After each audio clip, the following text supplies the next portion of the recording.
So let me discuss another topic, that is creating threads. Creating threads is nothing but this also following the same textbook, the Java Complete Reference and some other online resources. Now, how to create threads in Java? Like how to create objects in Java, how to create a class, how to create a constructor, how to create a call a method, right? How to create a package, everything you know about that. In the same fashion, how to create a thread in Java normally. Now, with the previous topics, we have already seen that one. With the help of abstract class, with the help of the interface, we are going to be achieving abstraction, right? So to achieve the abstraction, we are going to using abstract class as well as the interface. Now, how to create a thread in Java is we can create this in two ways. In two ways, we can create it. The first way is by extending thread class. Through the help of extends keyword, we can extend this one. By extending is nothing but the concept of inheritance, right? And second way is by implementing runnable interface. So when you call interface, what is the keyword for interface is implements. What is the keyword for inheritance? Extend. So by extending thread class, that is the one way. By implementing the runnable interface, we can implement or we can create thread in Java. Clear? Now let me discuss in detail about that one. It is very important. Try to understood to do the programs in Java threads. Definitely, this concept is very, very important. As I said, there are two ways we can to create a thread: by extending a thread class, by implementing a runnable interface. Clear? Now, a thread class, already are aware what is a thread means. A thread for making a small, lightweight process, lightweight thing is called as a thread. A thread is nothing but a small program, we can call a small process, a small entity, a small lightweight process is called as a thread. So a thread class provides constructors as well as methods. It will provide constructors as well as methods. Why? To create and perform operations on thread. So to create a thread, what are the two ways? By extending thread class, by implementing runnable interface. Now, to provide, to do some operations on the threads, we require the thread constructors as well as thread methods. So thread class can extend object class and implements runnable interface. This is the point we are talking about that. Thread class extends object class. Extends object class means what? By extending of this one is just by creating an object for that thread class, we can extend. So thread class extends object class. The father of all the classes, is object class, right? So and implements runnable interface. Now let me discuss in detail about that. As I said the thread class consisting of constructors, the 0 parameter constructor, 1 parameter constructor, and again 1 parameter constructor, and combination of 2 and 3 is a fourth constructor. So 0 parameter constructor, second is 1 parameter, that is only thread name. String name is nothing but thread name here. And runnable. Runnable is an object for an interface or, right? So for an interface, it is creating an object or, and for that we are going to calling the thread constructor. Now with the help of 2 parameters, runnable object, interface object, and a thread name of the thread for that. So these are the 4 different constructors are available in the thread class. Now coming to the methods, like the methods it is available, like we have a run method, we have a start method, we have a sleep method. For the sleep method, what is the parameter? Sleep. How many for how much of time it is going to sleep the alarm? In the milliseconds we can give, or in minutes we can give, or in hours we can give. Join, waits for the thread to die. Waits for a thread to die in the sense means what? Join, we'll discuss in that in detail. Join is nothing but, say for example, in the main program is there. In the main program, you are creating 2 or 3 threads are there. Until unless this thread has day, means waits for a thread to die. Until unless this has a day, the main method will not be joined into that one. With the example, we'll discuss in the next upcoming topics. So join after the milliseconds. It will waits for a thread to die for the specified milliseconds. Until unless it will complete, means it will die and it will be make sure. Best example, we can have a automatic OTP nowadays, right? When you are shopping or when you are doing any online transaction, automatic OTP will be there. So when you are getting the OTP, it is showing some time, 28 seconds or 30 seconds. Before the 30 seconds, if you not press the manual, automatically the OTP will take care of that one. So that is going, it will join. This is displaying the time This is a displaying time is called as one thread, and waiting for that OTP is another thread. So until unless this thread will die, this thread will die means after the 28 seconds or 30 seconds, before the 30 seconds, the OTP will come automatically. That OTP will be reflected on the text field of that thread, and automatically it takes the transaction. So this thread and this thread, after did this, which is the rotating the time 28, 27, 26, 25, like this, the time milliseconds going on. This thread, until this die, it will not join this thread into this thread. That is the best example for join. Get priority, set priority, in the sense which thread will come first, which thread will go for last. We can put the priorities, right? Get the name of the thread, set the name for the thread, and we can concurrent the current thread, which is the current thread is executing. To know that one, we can access with the help of current thread method. And we have the methods like get ID of the thread. We can get with the help of get ID. If you want to get the state, which state it is in, within its new state or runnable state or running state or dead state or block state, to know the state, we can use the get state method. Is alive, whether the thread is alive or not, to know whether yield concurrently executing thread causes the concurrently executing thread object to temporarily pass and allow other threads to execute. So yield is already has said from running state to runnable. So currently it will be stopped for a few seconds. Best example, when you are doing the IRCTC booking, railway booking, now you have booked through PhonePe or through the railway app or through maybe the IRCTC, for example. Now IRCTC is going to be up to the, you have given the details of who are their journey, their age, and some blah blah, everything has given. Now once you have go for payment, what will happen? This IRC website will be temporarily pass. It will go to the banking website and do that process, that going from that, do that thread, and after executing that successfully, after getting back again, it will go for the IRCTC website and it will confirm the whether the ticket is confirm or waiting list or in the RSC, some blah blah things will be there. So moving temporarily, we are past this IRCTC website and moving to the banking transaction and complete that one, again come back. So to do that type of action from running state to runnable, we are using yield method. And suspend method is there to suspend the thread forcefully. We can resume the thread, like resume the thread in the sense, once it is how you suspended, again resume is 1 week you have suspended, again you come back to the normal join. So for 1 hour it is stop that process. Like it is asking, best example, it is asking for update your mobile, right? You are saying later means after 1 hour, after 1 day, like this you are suspending. And once it is suspend for 1 hour or 1 day, again it is resume, again it will be again ask you, right? So stop method is domain is nothing but like it tests for a thread is a domain process or not. Domain process is a dummy, like a child process is there or not. To make a domain process, will have what is the true value. We can set a Boolean value, true or false. Marks the thread as a domain or a user thread, which type of thread it is. And interrupt method is interrupted. So if you know the status of that interrupted, we can also go with the help of interrupted method as well. So these are the few methods are available in the Java thread class. Whatever maximum to maximum we are going to using in upcoming concept like run method, start method, sleep method, join, get priority, set priority, get name, set name, and is alive, yield, suspend, resume, stop. These are some of the methods will maximum we are using out of 22 methods. We are using 10 to 12 methods in upcoming concepts with the in the programs. There you can understood very clearly about this method. So the name itself will be have the explanation over there, and how it will be declared is like you have to see whether it is a publicly declare or whether it is written void or any other Boolean. Like you have to be remember the syntax over there. Syntax, there is no separate syntaxes for all the methods. What is the syntax for a method? Name of the method, open braces and close braces. That's all. Nothing to more detail about the syntax. It's like a mathematical equation, like a plus b whole square equal to a square plus b square plus 2ab. It's not like type of syntaxes in programming, right? Now coming to this runnable and start a new thread, you need to remember one point here. The runnable interface, already we have discussed, is one of the way to creating the thread.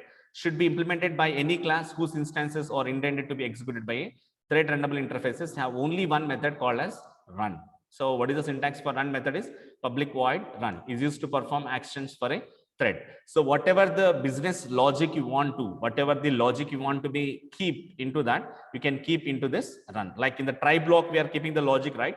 In this run, whatever the logic you want, you can put that logic into this run method.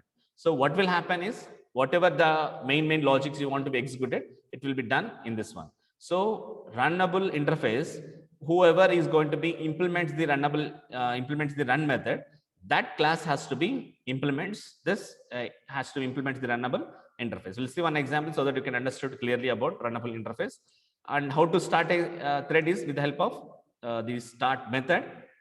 We can start a thread to start a newly created thread, and it performs the following task. A new state starts with a new call stack.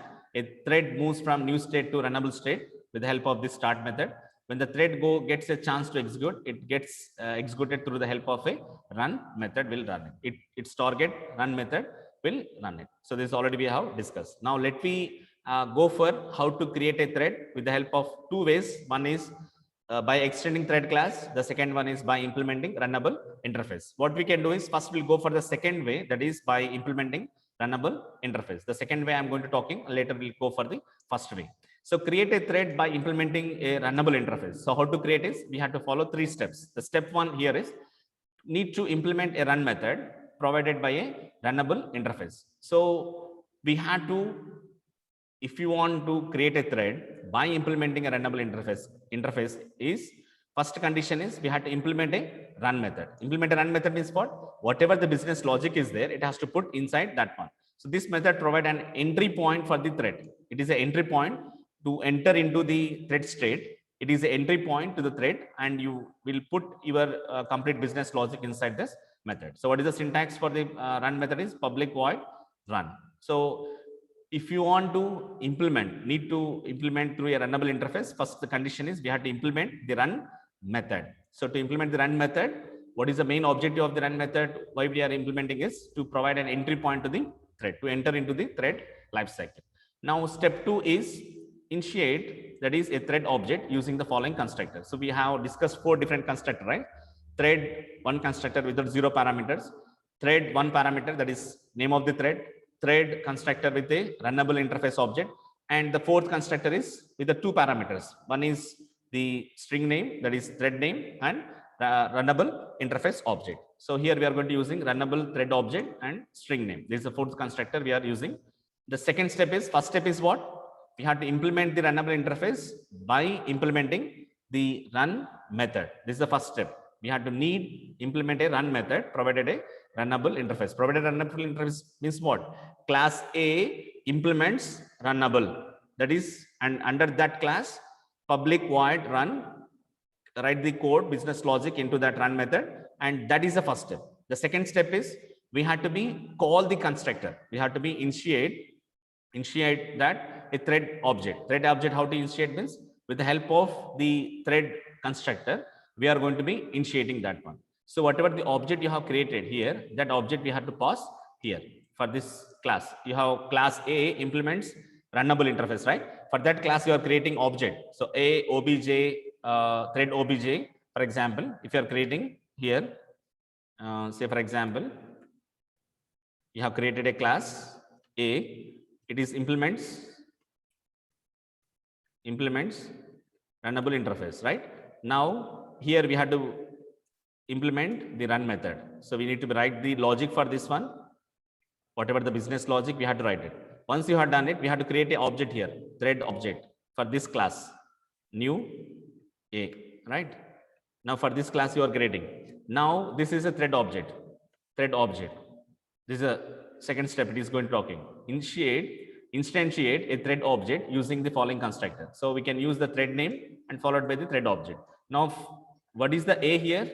This is runnable object interface. This is runnable interface. We are creating an object here, thread obj. So that we have to pass as a first parameter. The second is the thread name, like T1, T2. If you are creating objects for that one, you can create. So here thread obj is an instance of a class that implements runnable interface. Thread name is a name of the given to the new thread. So for the new thread, if you want to give a name, you can use as a second parameter. That is the second step. The third step is once the thread object is created, you can start by calling the thread name thread object dot start method. We can execute to call the run method. So why we need to call the start method? To execute, like from new to runnable, it is need to go, right? So new to runnable, how it goes through the T1 dot start. Now how to call that method is the object name dot start. What is the syntax here is void start method over here. Okay, so these are the 3 steps while you are going to implementing a runnable interface. Now we'll see one example here to understood very clearly about that. Now see, I'm going to creating a class called as multi3, so which implements runnable. What is the first step?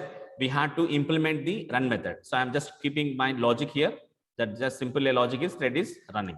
Now I'm calling the main method, and what is the next step? First step is implement the run method. So I have implemented the first step here, the run method. Okay, this is the first step. What is the second method? Instantiate a thread object using the following constructor, thread so and so. Now what I'm doing is instantiation is nothing but what? I need to create an object here, right? So object for this interface, this runnable interface object I need to create.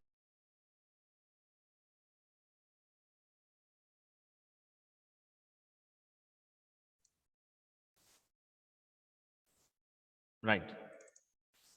So multi here it is going. This is the first step, right? The second step is instantiate a thread object. Instantiate a thread object means what? Thread object for what? Using this following constructor. Now I need to create an object for this one. Yeah, I'm going to be instantiate this object for this one. Okay. Now whatever the object I have created for that runnable interface, that I am going to be passing for this thread class. So thread is a super class. T1 is object, new thread M1. So what is the T1 here? Thread. What is the first name thread? T1. T1 is a thread, and for that thread, so who is going to be passing the runnable object? Where is the runnable object? Where it is have kept it? Wherever you are implementing the run method, in that method only, for that class only, you have to be use implements runnable. For that class, I am creating an object. That object I am going to passing as a parameter, that is M1 here. So for this, the runnable interface object, I am going to creating a thread T1. So with the help of T1.start, T1.start means what? To call run method. This is the third step. This is the step 3, right? Step 3. Now what is the step 1? Implement a run method providing a runnable interface. So I am implementing a run method here, providing and runnable interfaces, that is implements runnable. This is the class name. What is the second step? I had to make to instantiate a thread object. We have to be make sure instantiate a thread object using the following constructor. So I can use the 2 parameters or 1 parameter, whatever, however I can like it. So I'm just creating a object for this class, passing that to as a parameter for the thread constructor, and I'm going to creating a thread. With the help of that thread, I am going to be calling the run method. Now directly I'm not calling the run method. Who is calling the run method? What is the purpose of run method? To entry. There is a meaning, right? So it provides an entry point to the thread. Entry point. Directly thread is not going into that one. With the help of T1.start.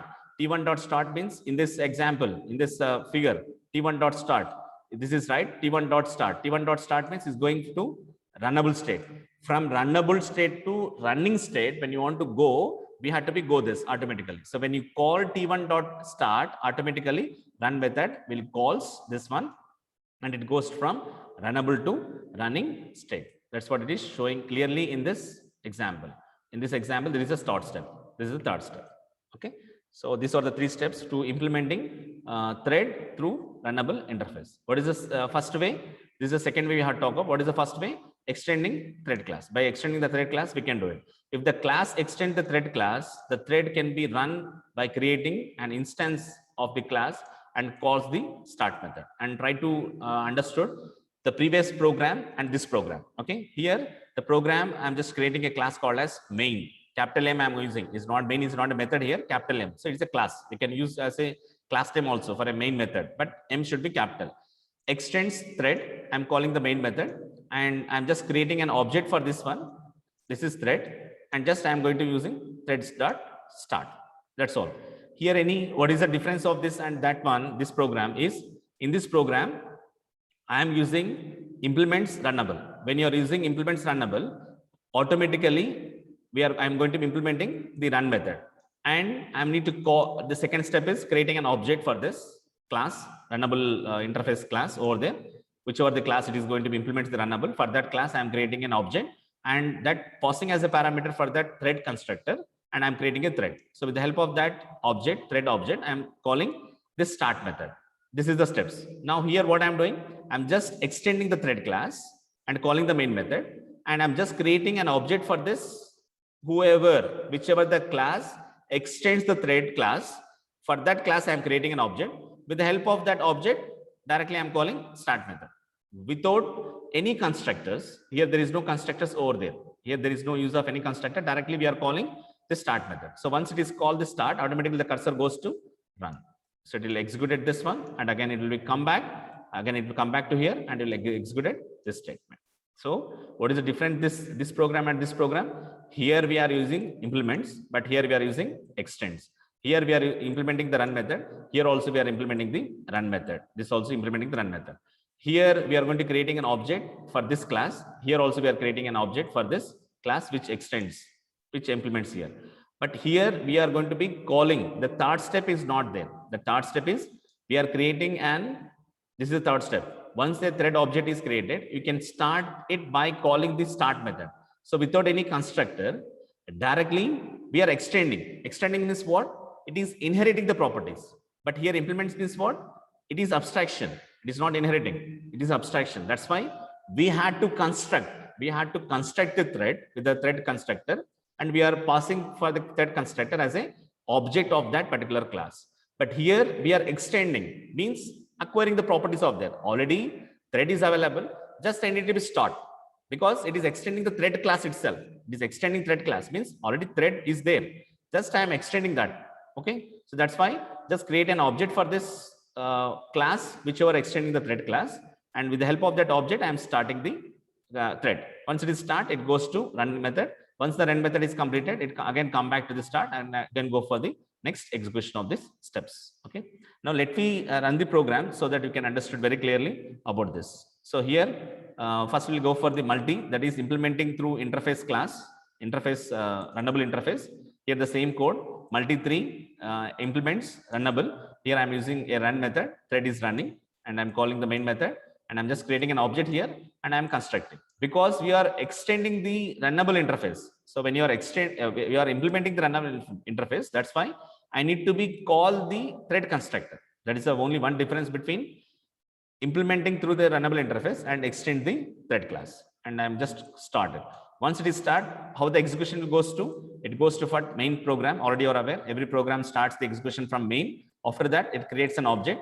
After that, it creates a thread T1. After that, it will start the thread. Once it is start the thread, automatically it goes to run method, and then execute this. Okay, this is how it will do. Now I'll just go to the command prompt, CMD here, and what is the program name? multi3.java. If no errors, run the program. Multi3. See, thread is running. Okay, this is one. Next program is main.java. That is for by extending the thread class. So what happened here?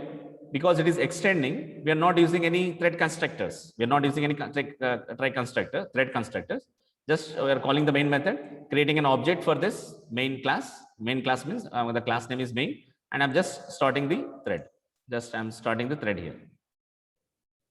See, thread dot start without any constructor, and this is the main method. This is the main method over here, and I'm just calling run method. So once it is start the thread, it goes to here, it executed this, and again come back to this one. So the output of this is, this code is running in a thread. After executing that, this code is outside of the thread.